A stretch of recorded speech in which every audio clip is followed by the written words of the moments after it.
और चलिए अब बात कर लेते हैं प्रयागराज के मास्टरमाइंड जावेद मोहम्मद की खुराफाती बेटी की। प्रयागराज हिंसा के मास्टरमाइंड के घर पर कल जो बुलडोजर एक्शन हुआ उसका रिएक्शन भी आ चुका है। एक रिपोर्ट आपको दिखाते हैं।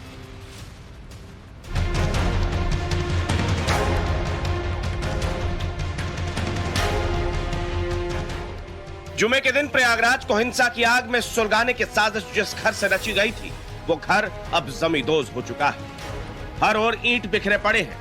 यही वो जगह है जहां प्रयागराज हिंसा के मास्टरमाइंड जावेद अहमद उर्फ जावेद पंप का ठिकाना था। पुलिस को शक है कि इसी जगह से हिंसा की स्क्रिप्ट तैयार हुई थी और यह स्क्रिप्ट लिखी थी जावेद पंप और उनकी बेटी, जिसे प्रयागराज पुलिस खुराफात गैंग का मेंबर बता रही है। हम आज आपको मास्टरमाइंड की इसी खुराफाती बेटी की पूरी कुंडली दिखाएंगे, लेकिन पहले आप ये जान लीजिए कि जमींदोज हो चुके इस घर में कौन कौन रहता था। प्रयागराज हिंसा का मास्टरमाइंड जावेद अहमद की पत्नी, जावेद अहमद की 3 बेटियां, जिनमें आफरीन फातिमा जो जेएनयू स्कॉलर है, सारा 2 बेटे जिनमें एक बेटा बाहर रहता है। लेकिन सबसे ज्यादा चर्चा में है मास्टरमाइंड की खुराफाती बेटी आफरीन फातिमा। अब आप भी सोच रहे होंगे कि आखिर हम बार बार खुराफात या खुराफाती शब्दों का इस्तेमाल क्यों कर रहे हैं, तो इसका जवाब भी आपको आगे मिल जाएगा। आफरीन फातिमा कौन है, पहले उसका बायोडेटा आपके सामने रखते हैं, फिर ये बताएंगे कि आफरीन का नाम इस हिंसा से क्यों जुड़ रहा है। आफरीन फातिमा जवाहरलाल नेहरू यूनिवर्सिटी में research scholar, JNU student union की काउंसलर, जेएनयू में लैंग्विस्टिक्स में एमए है। फातिमा इससे पहले अलीगढ़ मुस्लिम यूनिवर्सिटी में पढ़ती थी। एएमयू के कॉलेज में स्टूडेंट यूनियन प्रेसिडेंट भी रही है। आफरीन फातिमा की छोटी बहन सुमैया भी कहती है कि उनकी दीदी एक्टिविस्ट है, लेकिन उनका इस मामले से कोई लेना देना नहीं। सीएनआरसी प्रोटेस्ट के दौरान जो पुलिस दावा कर रही है ग्रुप बना था जिसमें पूरे परिवार के लोग शामिल। नहीं, ऐसा कोई ग्रुप ही नहीं है। हमारा पूरा परिवार सीएनआरसी के टाइम पे, मतलब हमारी एक बहन अलीगढ़ में उस वक्त पढ़ाई कर रही थी, बड़ी वाली, दूसरी बहन आफनपी जेएनयू में थी और हमारे दोनों भाई दिल्ली में थे। हम यहाँ पे आफरीन की बहुत सारे वीडियोस भी हैं कि प्रोटेस्ट में बढ़ चढ़कर हिस्सा लिया करती थी। हाँ, तो वो एक्टिविस्ट थी, वो इलेक्टेड काउंसलर भी रह चुकी, प्रेसिडेंट भी रह चुकी हैं, उन्होंने बढ़ चढ़ के हिस्सा भी लिया है। लेकिन वो बात अब क्यों उठ रही है, उनकी रिकॉर्डिंग्स अब क्यों आए? उस टाइम पे अगर उनको कुछ आपत्तिजनक लग रहा था, उन्होंने अगर अपनी आइडियोलॉजी को कुछ पेश करा है, तो उस टाइम पे उन सब चीजों को लाना। सुमैया की बातों पर भरोसा करें या फिर आफरीन फातिमा के फेसबुक अकाउंट पर साझा तस्वीरों को सच माने, क्योंकि इन तस्वीरों को देखकर ही आप समझ जाएंगे कि आफरीन फातिमा पर शक की सुई क्यों है। आफरीन फातिमा भड़काऊ बयान देने और देशद्रोह के आरोपी शर्जील इमाम की राही का समर्थन करती हैं। सीए एनआरसी के खिलाफ प्रदर्शन के दौरान भी फातिमा काफी एक्टिव रही। शाहीन बाग में प्रदर्शन के दौरान दिल्ली से प्रयागराज तक सड़कों पर आंदोलन को हवा देने में शामिल रही। कर्नाटक में हिजाब बैन के खिलाफ फातिमा विरोध प्रदर्शन कर चुकी है। रिमेम्बरिंग बाबरी मस्जिद नाम के पोस्टर उसकी फेसबुक टाइमलाइन पर है। यही वजह है कि यूपी पुलिस को फातिमा की गतिविधियां खुराफाती लग रही हैं। इसकी एक बेटी दिल्ली में पढ़ती है, जानकारी मिली है कि जेएनयू में पढ़ती है, वो भी इसी तरह के खुराफाती मामलों में लिप्त रहती है। ये पिता और पुत्री ये सब मिल करके पूरा प्रोपेगेट करते हैं और अपने बचाव में तरह तरह की तरकीबें ढूंढते हैं, लेकिन सारे सबूत पुलिस के पास हैं और मुकदमा दर्ज है। 29 गंभीर धाराएं लगाई गई हैं, उसके तहत अभी इनको हिरासत में लिया गया है।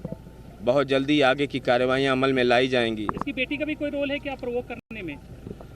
मैंने आपको बताया कि ये चीज़ें अभी जानकारी में आई हैं, सबूत तलाशा जा रहा है।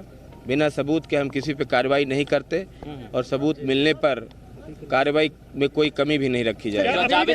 यूपी पुलिस का साफ साफ कहना है कि पिता बेटी की ये जोड़ी प्रोपेगेंडा फैलाती है। पिता की तरह बेटी भी खुराफात गतिविधियों में लिप्त है। यूपी पुलिस जावेद अहमद और उसकी बेटी के खिलाफ सबूत जुटाने में लगी है और पुलिस को इसमें बड़ी कामयाबी मिली है। जावेद अहमद के घर से अवैध हथियार बरामद हुए हैं, कारतूस बरामद हुए। जावेद अहमद से जुड़े ऐसे दस्तावेज मिले हैं जिसमें उसने कोर्ट पर आपत्तिजनक कमेंट किए हैं। भड़काऊ साहित्य मिला है, विवादित और भड़काऊ पोस्टर मिले हैं, सेक्युलरिज्म पर विवादित लेख मिले हैं। आफरीन के कैमरे से पाकिस्तान की एक रिसर्च रिपोर्ट बरामद हुई है।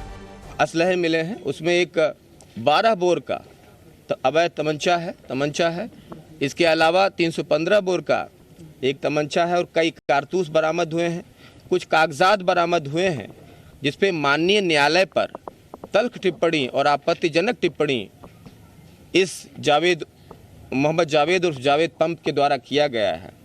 इन सभी चीज़ों को ऑन रिकॉर्ड लिया जाएगा और इनको सबूतों में शामिल किया जाएगा, ताकि सबूतों के साथ अच्छी लिखा पढ़ी करते हुए माननीय न्यायालय के समक्ष इन सभी चीज़ों को पेश किया जा सके। लिटरेचर मिले हैं, कई किताबें मिली हैं, उसका एक एक पन्ना भी पड़ताल किया जाएगा। क्योंकि आप देख रहे हैं पूरी टीम भावना से पुलिस और प्रशासन के सैकड़ों जवानों ने इसमें मेहनत किया है और बहुत देर तक ये पूरी धूप में, चिलचिलाती धूप में कार्रवाई हुई है। बड़ी कार्रवाई है ये।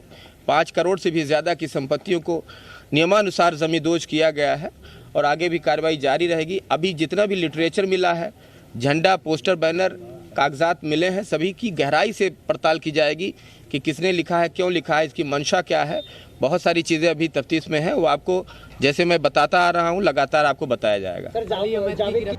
आफरीन के कमरे से पाकिस्तान की यही रिसर्च रिपोर्ट बरामद हुई है जिसे वो इन दिनों पढ़ रही थी। ये मौलाना इसरार अहमद मरकजी अंजुमन से जुड़ा है।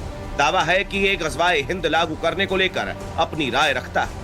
लिटरेचर मिला है, उसमें एक लाहौर से जुड़े एक प्रोफेसर हैं, उनकी रिसर्च रिपोर्ट वहाँ पे मिली है जो इस्लाम से जुड़ी हुई है। कुछ ऐसी चीज़ें मिली हैं जो एक जैसे पॉलिटिकल पार्टी विरोध करती है, पैटर्न मुस्लिम लाइव मैटर, इस तरह के पोस्टर मिले हैं। उसे किस तरीके से देखते हैं, मतलब वो क्या डिस्ट्रीब्यूट किए जाते हैं या उसे कैसे उसका इस्तेमाल होता है? देखिए, क्योंकि हम लोग एक धर्म से हैं तो हम लोग अपने धर्म की किताबें तो रखेंगे ही जानने के लिए कि हमारा रिलीजन क्या कह रहा है। तो जो लाहौर से एक पर्चा था वो उसी का था, डॉक्टर इसरार अहमद का था वो, उनका किसी कमेटी, अंजुमन कमेटी से भी किसी से? अब ये हमने खुद उसको पढ़ा नहीं था तो हमें नहीं पता उसमें क्या लिखा था। लेकिन मौलाना वो जो प्रोफेसर है वो गजवाए हिंद की भी बात करते रहे हैं। हाँ, तो जो इस्लाम में जो रहा है, जो पास्ट कुरान की आयतें रही होंगी ज़्यादा से ज़्यादा, उसमें कुरान में अल्लाह ताला क्या फरमा रहे हैं, जो प्रोफेसीज रही हैं, जो प्रॉफिट की प्रोफेसीज रही हैं, यही सब था उसमें। और हम लोग ऐसा, ये कौन पढ़ता था ये इस तरह की रिसर्च रिपोर्ट? ये रिसर्च रिपोर्ट घर में, क्योंकि अब्बू एक तंजीम से जुड़े हुए थे, जमात इस्लामी हिंद से भी, तो मतलब घर में एक मुसलमान घर में ये सब रहता ही है। सारे लोग मतलब पढ़ते हैं? सब पढ़ते हैं। आफरीन के कमरे से मिले रिसर्च पेपर पर बहन सुबैया की दलील तो आपने सुनी, लेकिन दिल्ली से लेकर अलीगढ़ तक खुराफाती गैंग के मेंबर्स किस तरह आफरीन की मदद के लिए सड़कों पर आ गए हैं, आपको दिखाएंगे आगे। बने रहिए टाइम्स नाउ नव भारत के साथ। प्रयागराज से मनीष यादव के साथ ब्यूरो रिपोर्ट, टाइम्स नाउ नव भारत। तो यूपी पुलिस को जावेद के साथ उसकी बेटी आफरीन फातिमा के खिलाफ भी सबूतों की अब तलाश है। लेकिन जब जावेद पंप के घर बुलडोजर चला तो दीवारों में कैद बेटी के खुराफात से सबूत बाहर आ गए हैं। आप भी देखिए इस रिपोर्ट में।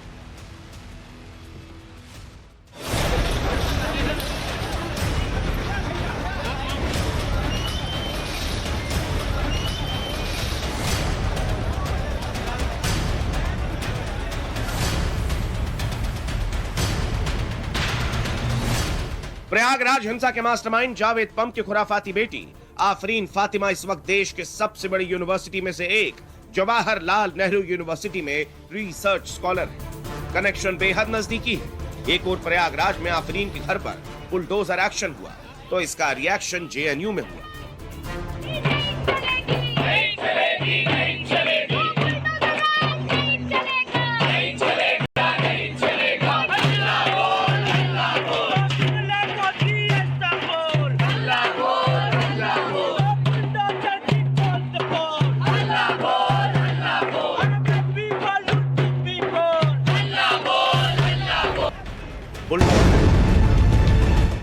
समर्थन में प्रदर्शन हुआ।